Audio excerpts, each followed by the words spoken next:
I was at the College World Series last week chatting with a viewer, and she brought up Peter Fink. She explained she looks forward to his visits and enjoys his advice. I was glad to hear it, and I'm pretty sure he is too.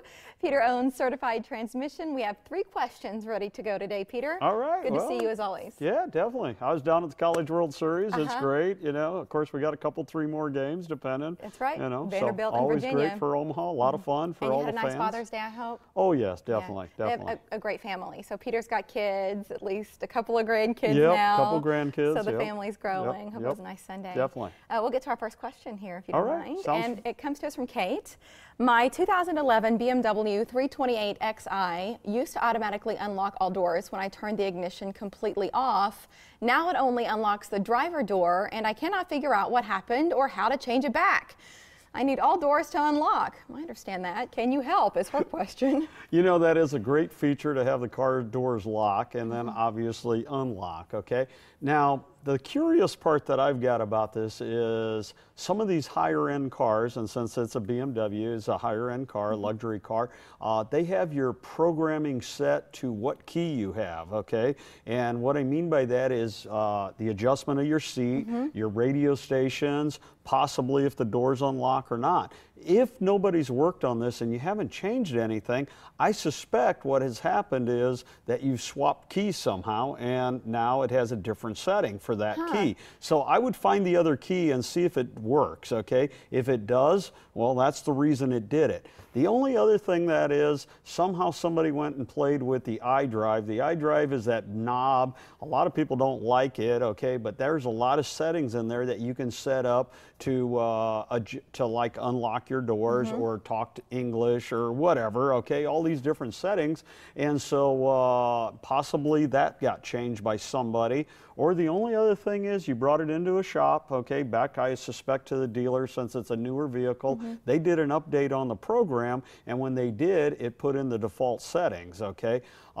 If the key don't work, try looking in the owner's manual. As far as I know, there is instructions on the owner's manual to change it through the iDrive. And if it can't find it, then you're probably going back to the dealer to see if they did an update on the program or something. To get it back. She sounds frustrated. Yeah, well, a little bit. Hopefully it's just the key deal. But there's, like I said, probably a setting in that iDrive. It sounds like it could be simple to fix, which I always like those answers. You probably got to go through your owner's manual a little bit on that one and see what needs to be done. So. Okay, there you go, Kate. Jill is next.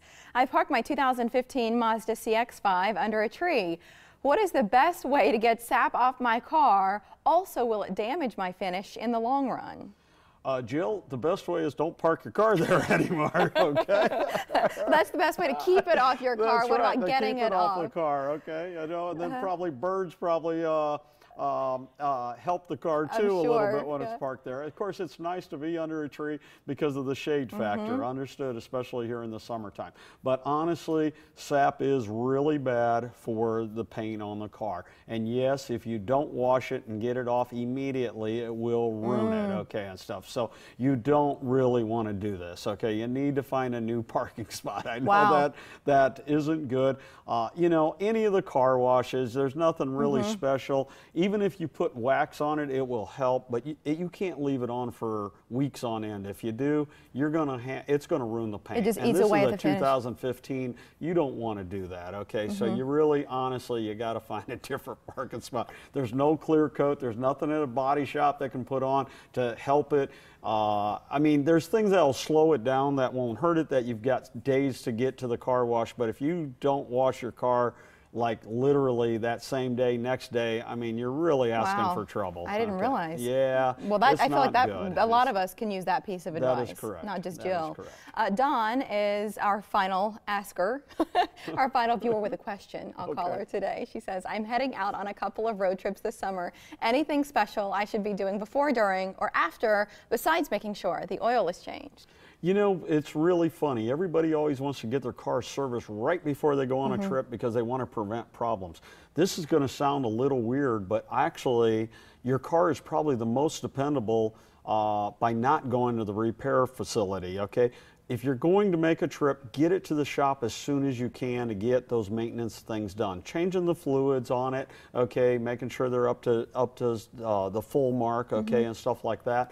The reason is, you know, something can happen, okay? I mean, you can get a bad part, you know, let's say they put new hoses on if a guy forgets to tighten up a clamp. I mean, you see this even on NASCAR teams, okay? You see, you know, I'm thinking, how do they, 3 laps and they got an oil line leak and something? Well, somebody forgot to tighten it, okay? And I mean, you know, and these teams are professionals, blah, blah, that's all they work on and stuff. Things happen. And so really the worst thing you can do is go get your car looked at the day before or a week before. If you're going to get it a few weeks, that way you can get some miles back on it, make sure everything's okay.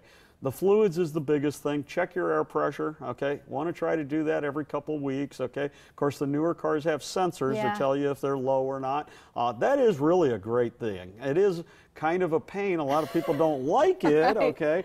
And they want to ignore it, but actually it is truly one of the best things. It'll help your gas mileage and everything too, you know? So. And it extends the life of the tire. Oh, it does. Underinflation creates a lot of problems, wears out the tires, and it's actually even a handling issue, okay, and stuff, you know? So from steering to braking to everything. Some good advice out of you today, Peter. I feel like some lessons that aren't just good for the viewers who ask the questions, but a lot of us, universal. So 5 locations for certified transmission in our area. If your transmission's acting up and you feel like you need to get it in, you can make appointments online or find the location nearest you. Just go to certifiedtransmission.com. Thank you, Peter. Always fun. Thank you. Your questions could be featured during our next visit with Peter or another member of his team from Certified Transmission. A few ways to get those questions to us. Email talkback@omahamorningblend.com. Visit our website and click on the Certified Transmission button or leave questions on our Facebook wall. Whatever.